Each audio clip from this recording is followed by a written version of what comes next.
بسم اللہ الرحمن الرحیم۔ معزز ناظرین اکرام، السلام علیکم ورحمۃ اللہ وبرکاتہ۔ ناظرین اکرام، سیرت النبی صلی اللہ علیہ وسلم کا 58 ایپیسوڈ آپ کے سامنے پیش خدمت ہے۔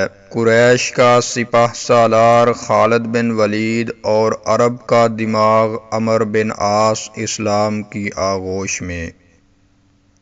مسلمان مدینہ لوٹ تو آئے، لیکن ان کا دل بجھا سا تھا کہ قریش تو شرطیں لگائیں اور مسلمان ان کی جابرانہ شرطوں کے سامنے سر جھکا دیں۔ حضرت ابو جندل کا دردناک حادثہ بھی نگاہوں میں پھر رہا تھا اور آنکھوں کی نیند اور دل کا چین غارت کر رہا تھا۔ اتنے میں قریش کا ایک اور آدمی بھاگ کر آیا اور اس نے مسلمان ہونے کا اعلان کیا اور آپ صلی اللہ علیہ وسلم سے پناہ مانگی۔ یہ تھے حضرت ابو بصیر رضی اللہ تعالی عنہ، بہت ہی مخلص اور نیک دل مسلمان۔ کافروں کے ظلم سے تنگ آ کر بھاگے کہ مدینہ میں پناہ مل جائے، مگر پیچھے پیچھے مکہ سے 2 آدمی اور آئے اور ان دونوں نے ان کی واپسی کا مطالبہ کیا۔ ناظرین اکرام، پیارے نبی صلی اللہ علیہ وسلم مجبور تھے، کلیجہ پر پتھر رکھ کر اس غریب کو ان دونوں کے حوالہ کر دیا۔ دونوں نے مسلمانوں کے سامنے انہیں قید کیا اور ساتھ لے کر مکہ چلے۔ مسلمان حسرت و افسوس سے انہیں تکتے رہے اور ان کی مظلومی اور اپنی بے بسی پر آنسو بہاتے رہے۔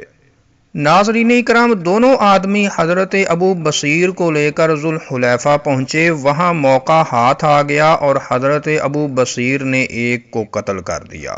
اب دوسرا سر پر پیر رکھ کر بھاگا اور مدینہ پہنچ کر آپ صلی اللہ علیہ وسلم سے شکایت کی۔ کچھ ہی دیر میں ابو بصیر بھی آپ پہنچے۔ عرض کیا، حضور، آپ نے تو مجھے واپس کر دیا تھا، اب آپ پر کوئی ذمہ داری نہیں۔ یہ کہہ کر وہ مدینہ سے چلے گئے اور ریگستان کی خاک چھانتے رہے، پھر سمندر کے ساحل پر پہنچے اور وہیں ٹھہر گئے۔ اب قریش کا کوئی قافلہ ادھر سے گزرتا تو اس پر چھاپا مارتے اور جو کچھ ہاتھ آتا لے بھاگتے۔ مکہ میں بہت سے مسلمان پڑے ہوئے تھے اور قریش کی بے دردیوں کا نشانہ بن رہے تھے۔ معاہدہ کی وجہ سے وہ مدینہ بھی نہیں جا سکتے تھے۔ انہیں جب پتہ چلا کہ ایک نیا ٹھکانہ پیدا ہو گیا ہے تو وہ بھی بھاگ کر وہیں آ گئے۔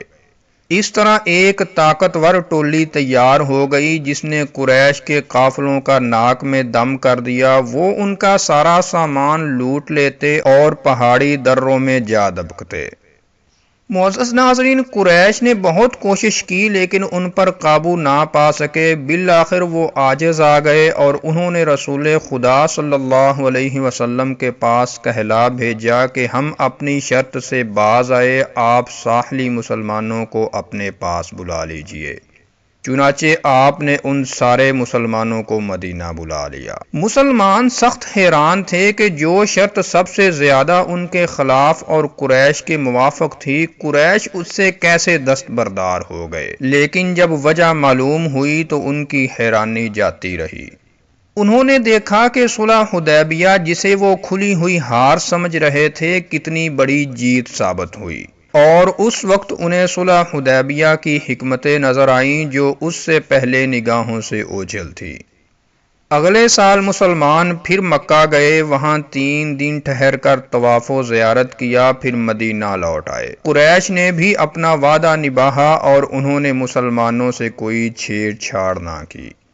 ہجرت کا 8واں سال شروع ہو گیا۔ اس سال لوگ کثرت سے مسلمان ہوئے۔ قریش کی صفوں سے بہت سے نامور بہادر ٹوٹ کر اسلام کی گود میں آ گئے۔ خالد بن ولید اور عمرو بن عاص رضی اللہ تعالی عنہم کا اسلام بھی اسی زمانہ کی یادگار ہے۔ حضرت خالد قریش کے سب سے بڑے سپہ سالار تھے اور حضرت عمرو بن عاص عرب کا دماغ سمجھے جاتے تھے۔ آگے چل کر یہی دونوں فوج اسلام کے مشہور کمانڈر بنے۔ ایک نے شام میں اسلام کا جھنڈا لہرایا تو دوسرا فاتح مصر کے نام سے مشہور ہوا۔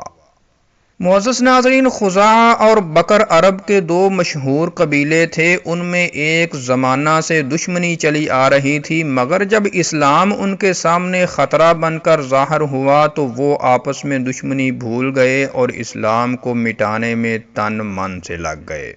پھر حدیبیہ کی صلح ہوئی تو بکر نے سوچا کہ اب اسلام کا خطرہ تو جاتا رہا، لہٰذا اب پرانے دشمن سے بدلہ لینے کا وقت آ گیا اور انہوں نے خزاعہ پر حملہ کر دیا۔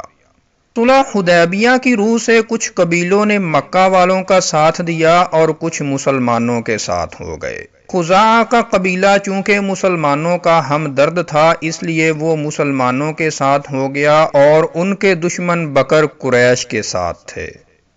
قریش کے کسی بھی ساتھی قبیلہ کا مسلمانوں کے کسی بھی ساتھی قبیلہ پر حملہ کرنا دراصل معاہدہ کو توڑنا تھا۔ بکر نے خزاعہ پر حملہ کیا تھا، یہی بات معاہدہ توڑنے کے لیے کافی تھی، لیکن اسی پر بس نہ تھا، قریش نے بھی بکر کی مدد کی اور ان کے بہادروں نے صورتیں بدل بدل کر خزاعہ پر تلواریں چلائیں۔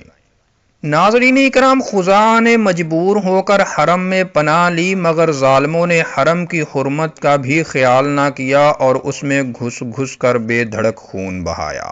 کسی طرح کچھ آدمی بھاگ کر مدینہ پہنچے اور انہوں نے آپ صلی اللہ علیہ وسلم سے فریاد کی۔ خزاعہ کی مظلومی کی داستان سنی تو آپ کو بڑا رنج ہوا۔ معاہدہ کی روح سے آپ صلی اللہ علیہ وسلم پر مدد کرنا فرض تھی، لہٰذا آپ نے فوراً قریش کے پاس آدمی دوڑایا اور 3 شرطیں پیش کیں کہ ان میں سے کوئی ایک منظور کرو۔ پہلے نمبر پر خزاعہ کے جتنے آدمی مارے گئے ان کا خون بہا ادا کرو۔ دوسرے نمبر پر بکر قبیلہ سے الگ ہو جاؤ۔ تیسرے نمبر پر اعلان کر دو کہ حدیبیہ کا معاہدہ ٹوٹ گیا۔ قریش کا ایک سردار سب کی طرف سے بولا، تیسری شرط منظور ہے، اب ہم میں کوئی معاہدہ نہیں۔ ناظرین اکرام، کہنے کو تو یہ کہہ دیا گیا، لیکن آدمی چلا گیا تو قریش بہت پچھتائے اور انہوں نے فوراً ابو سفیان کو سفیر بنا کر مدینہ دوڑایا کہ معاہدہ کو وہ تازہ کرے اور آپ سے مزید مہلت مانگے۔